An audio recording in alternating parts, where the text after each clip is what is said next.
आज हमने जिस चीज के बारे में पढ़ने जाना है वो है हमारे पास रदरफोर्ड एटॉमिक मॉडल। ठीक है जी, तो आ जाते हैं कि हमारे पास ये रदरफोर्ड एटॉमिक मॉडल क्या है।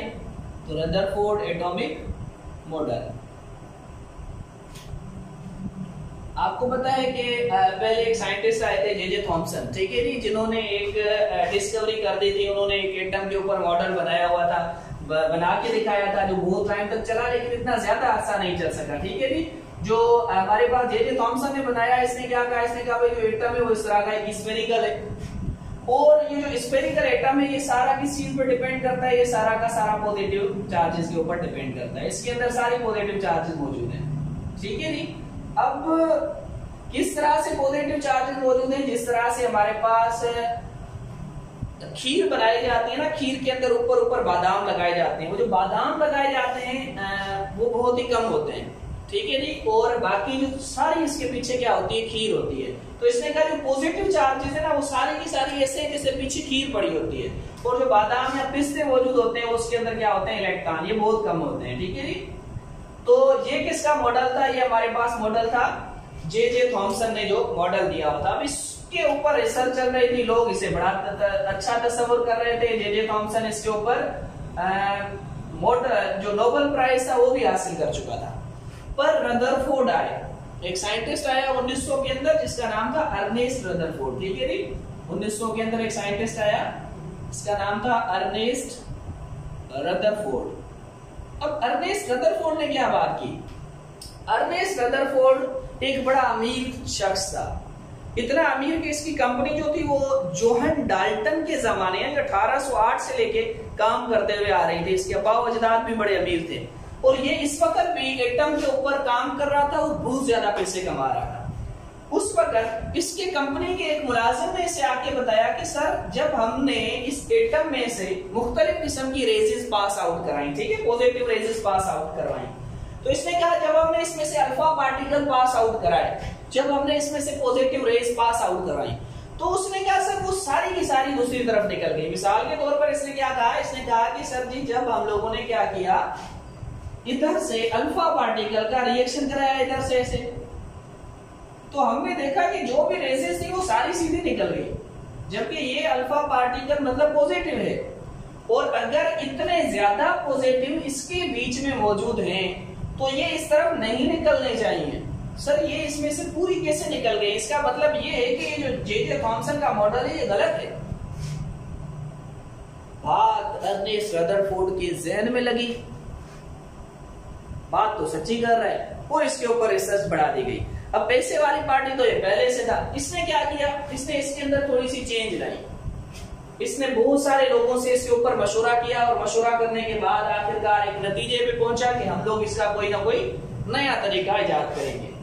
इसने क्या किया, इसने अल्फा पार्टिकल्स लिए, ठीक है जी, और बीच में एक सोने की प्लेट रखी, बिल्कुल थिन फॉइल, सोने की जो थिन फॉइल थी वो रखी, और यहां से इसने इस तरह की एक फ्लोरेसेंस स्क्रीन लगा ली, जिसके ऊपर जो भी चीज टच करे तो वो दिखाई दे बाकायदा। अब क्या हुआ, जब यहां से अल्फा पार्टिकल्स निकले, ये यहां से गुजरते हुए गए, तो कुछ तो ऐसे पार्टिकल थे, यानी कि इसने तकरीबन कितने पार्टिकल इसमें से पास आउट करवाए, इसने 8000 पार्टिकल इसमें से गुजारे। जब इसने 8000 इसमें से गुजारे तो यहां से एक या दो पार्टिकल ऐसे थे जो वापस आ गए, और एक या दो ऐसे पार्टिकल थे जो इस तरफ मुड़ गए। बाकी जैसे इसने इधर से गुजारे थे वैसे सीधे इस तरफ गुजर गए, और आगे जाके फॉइल से टकराए और वहां पर फ्लोरेसेंस जो है वो प्रोड्यूस की। तो सारे काम के पीछे एक नतीजा निकला कि ये जो एटम मौजूद है, ठीक है, ये जो फाइल है इसके अंदर जो एटम मौजूद है, इसमें कोई ना कोई ऐसी जगह जरूर है जहां से ये टकरा के ना ये चीजें वापस आ रही है, कोई ना कोई ऐसी जगह जो है इसके दरमियान बीच में जरूर मौजूद है। अब जब ये वाला पता हमें चल गया कि भाई यहां से जाने के बाद, ठीक है, जब इस तरफ जा रहे हैं तो यहां से जाने के बाद टकरा इसलिए रहे, यहां पर कोई ना कोई चीजें मौजूद है, फिर इसने एटम का एक अलग सा मॉडल तैयार किया। इसने क्या बताया, इसने कहा ये एटम है स्फेरिकल, यानी कि इस तरह का है,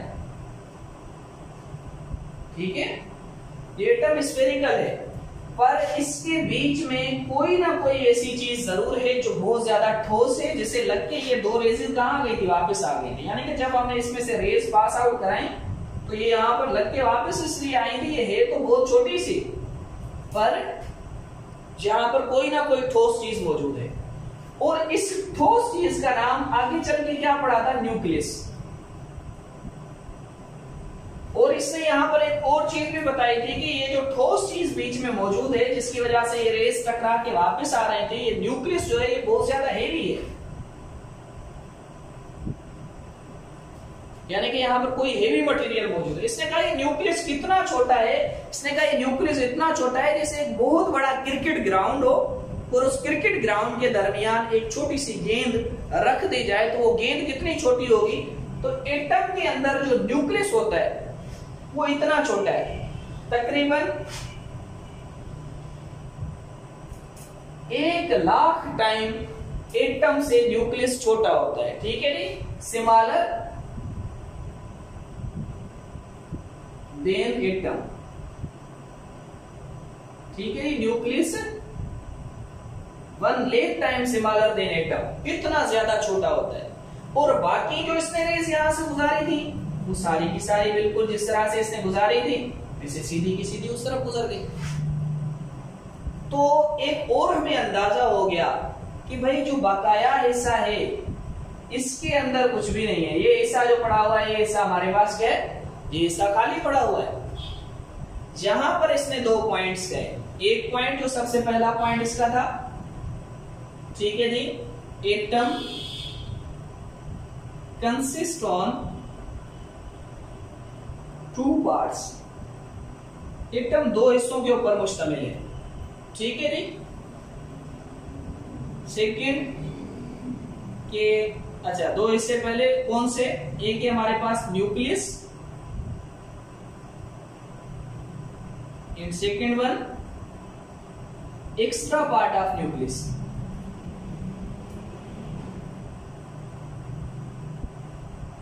एक है न्यूक्लियस और एक है हमारे पास एक्स्ट्रा पार्ट ऑफ न्यूक्लियस। ये 2 हिस्से एटम के हैं। न्यूक्लियस कौन सा है, ये है जिसके अंदर सारी पॉजिटिव चार्जेस मौजूद हैं, सारे प्रोटॉन मौजूद हैं, और बाकी ये जो हिस्सा है ये क्या है, ये एक्स्ट्रा पार्ट है, इसके अंदर इलेक्ट्रॉन है, ठीक है जी। अब जो दूसरे इसने बात की वो क्या की कि nucleus is heavy and smaller part,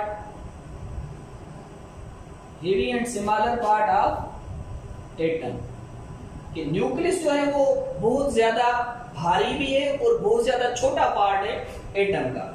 Y third point, extra part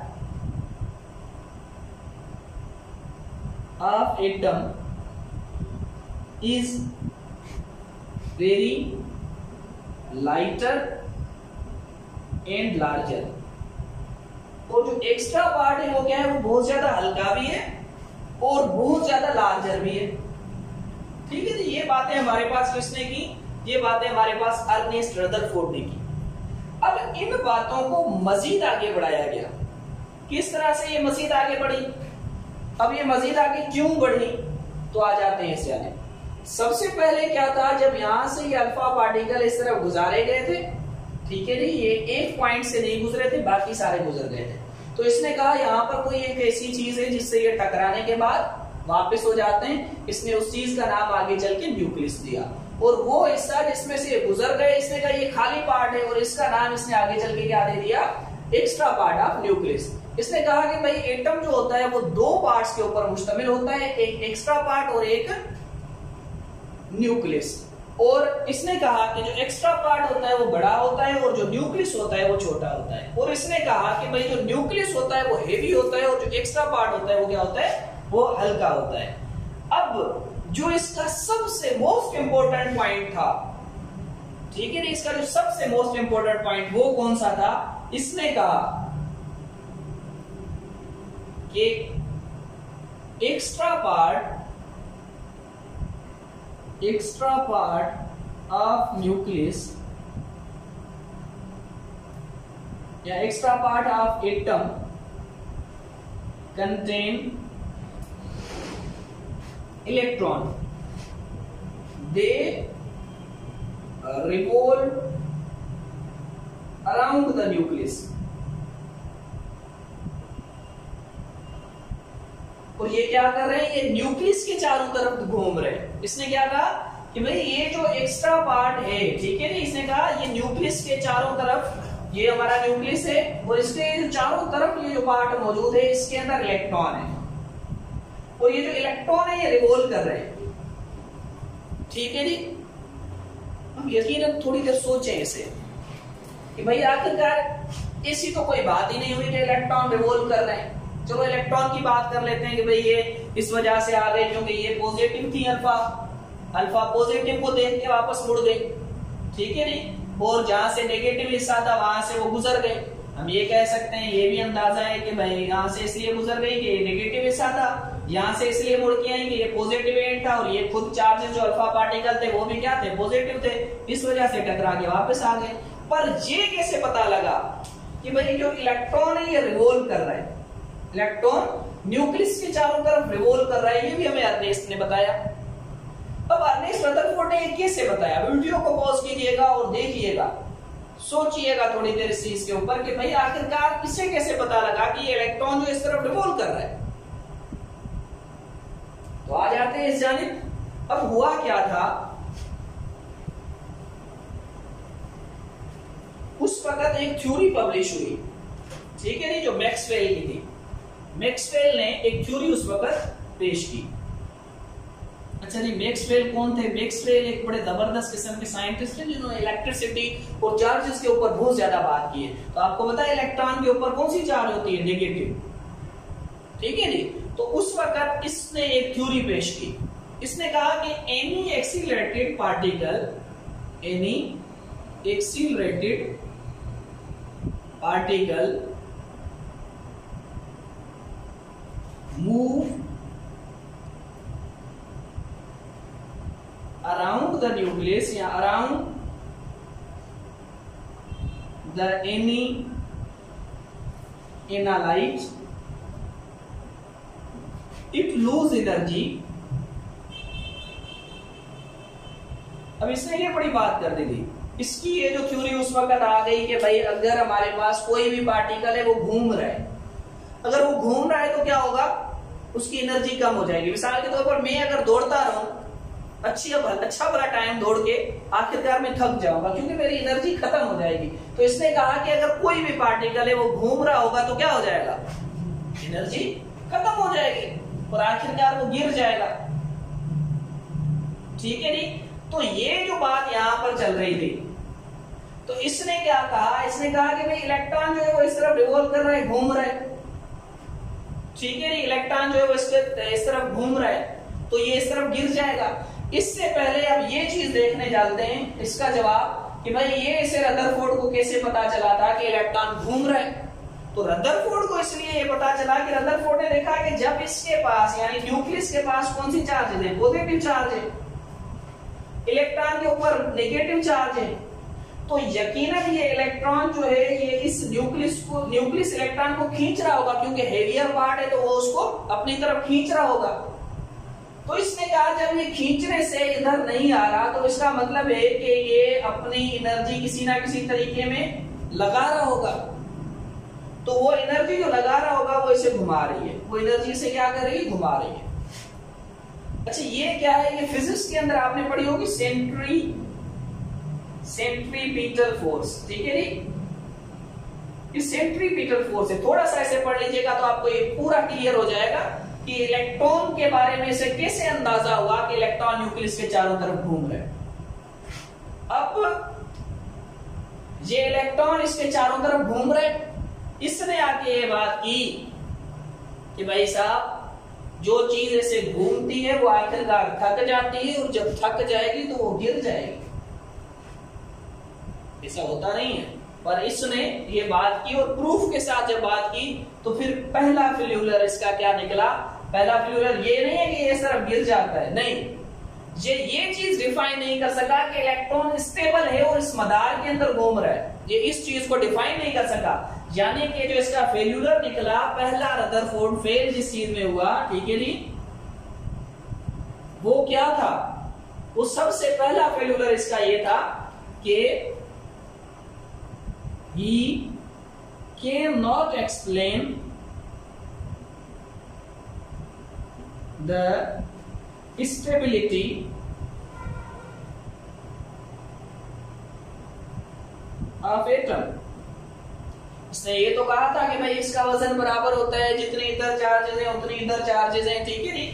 अच्छा, यहाँ पर अभी तक न्यूट्रॉन की डिस्कवरी नहीं हुई, पर उसका यहाँ पर कोई जिक्र भी नहीं है। क्या है हमारे पास कि भाई जो इलेक्ट्रॉन है वो घूम रहा है, इसने इसकी स्टेबिलिटी नहीं बताई कि ये जिस मदार में घूम रहा है उसके पास इतनी एनर्जी है कि वो इसकी तरफ ना गिरे, ये चीज वो बताने में नाकाम हो गया। तो इस वजह से इसका ये पहला फेल्यूलर बन गया, क्योंकि जब इसने ये बात की कि ये गिर जाना चाहिए तो ये गिरता तो है नहीं, इसलिए ये बेचारा जहां पर पहले पॉइंट में यहाँ पर क्या हो गया, ये नाकाम हो गया।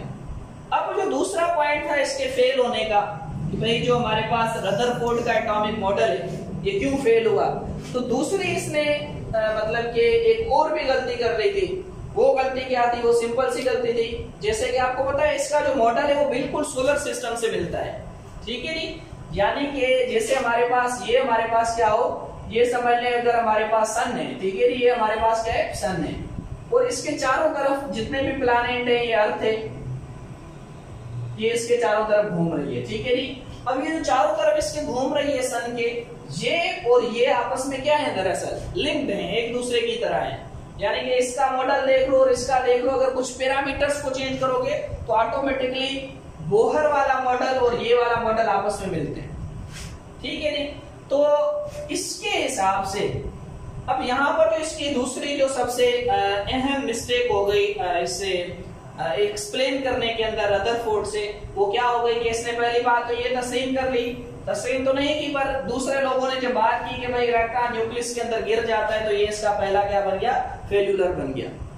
इस वजह से ये बेचारा क्या हो गया, हमारे पास फेल हो गया। और दूसरी जो इसने गलती कर दी सबसे पहले मतलब कि दूसरे नंबर पर, कि ही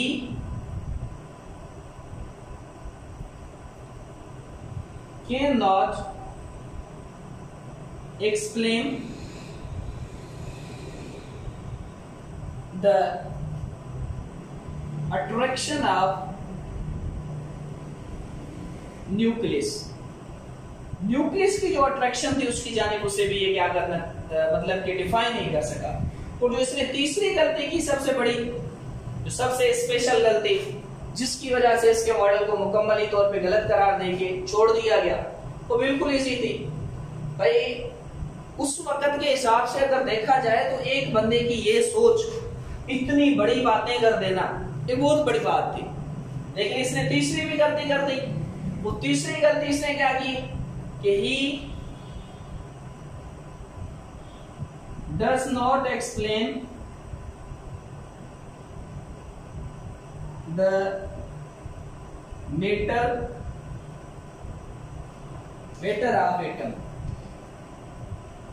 ठीक है। इसने मैटर ऑफ एटम को भी अच्छी तरह से एक्सप्लेन नहीं कर सका, जबकि इसने ये भी बता दिया था कि भाई अब मैटर ऑफ एटम में क्या चीज आ जाती है, इसे भी सेटअप करेंगे, ठीक है जी। अच्छा, अब इसने इसकी जो चौथे नंबर पर जो सबसे अहम गलती आ जाएगी वो क्या आ जाएगी, चौथे नंबर वाली गलती ये थी कि he does not explain the continuous spectrum, ठीक है जी। डिस्पर्जन एक्सट्रम नहीं डिस्क्रेट, ठीक है, डिस्क्रेट स्पेक्ट्रम। ये इस चीज को भी डिस्क्रेट स्पेक्ट्रम या लाइन स्पेक्ट्रम को भी ये इसको कंटिन्यूस स्पेक्ट्रम को इसे ये डिफाइन नहीं कर सका कि भाई ये चीजें क्या थी, ये लाइन स्पेक्ट्रम था, ये कंटिन्यूस था, या क्या चीज थी, इस चीज को इसने डिफाइन नहीं किया। अब ये क्या चीज होती है, ये ऐसे मिसाल के तौर पर कि हमारे पास क्या हो, हमारे पास ऐसे हो कि जहां से हम लोग एक एनालाइट ले रहे हैं, यहाँ हमने प्रिज्म रखा हुआ है और यहाँ पर हमारे पास वो फ्लोरेसेंस स्क्रीन मौजूद है। जब इसमें से रोशनी निकलेगी प्रिज्म से, ये 7 कलर के अंदर टूटेगी। ठीक है जी। जब ये 7 कलर्स के अंदर हमारे पास टूटेगी, 7 कलर में टूटने के बाद क्या होगा, कभी ऐसा होगा कि यहाँ पर येलो सबसे ज्यादा आ रही होगी, यहाँ ब्लू है, यहाँ पर इंडिगो है, यहाँ पर वायोलेट है। ठीक है, इस तरह से मतलब कि कोई ना कोई कलर आ रहे हैं। लेकिन जब दूसरी बार इसने देखा, दूसरी केस के साथ, दूसरे टर्म्स में, तो फिर इसने वही देखा कि कुछ चीज अलग थी। पहले क्या आ गई, वायोलेट आ गई, फिर इंडिगो आ गई, फिर हमारे पास ब्लू आ गई। तो ये इस स्पेक्ट्रम को डिफाइन नहीं कर सका। अब स्पेक्ट्रम क्या होता है, ये हमारे पास एक अलग छोटा सा टॉपिक है, इसे हम लोग जरूर एक्सप्लेन करेंगे। तो ये मेन जो इसकी बातें थी, एक ये स्टेबिलिटी को डिफाइन नहीं कर सका, दूसरा ये स्पेक्ट्रम को डिफाइन नहीं कर सका। अगर ये स्पेक्ट्रम को डिफाइन कर लेता ना, तो ऑटोमेटिकली ये चीज डिफाइन हो जानी थी, और स्टेबिलिटी को अगर डिफाइन कर लेता तो भी ऑटोमेटिकली डिफाइन हो जानी थी। ये एक सिंपल सा मॉडल था अर्नेस्ट रदरफोर्ड का। ये एक बहुत बड़ा अमीर साइंसदान था। आगे चलेंगे एक ऐसे साइंसदान के बारे में जिसने आइंस्टाइन से टक्कर दी थी, यानी कि जो सबसे स्पेशल साइंटिस्ट है। देखेंगे कि वो क्या कहता है, वो हमारा नेक्स्ट टॉपिक है। तो मिलेंगे अगले वीडियो में, तब तक के लिए सदा सो भागवती।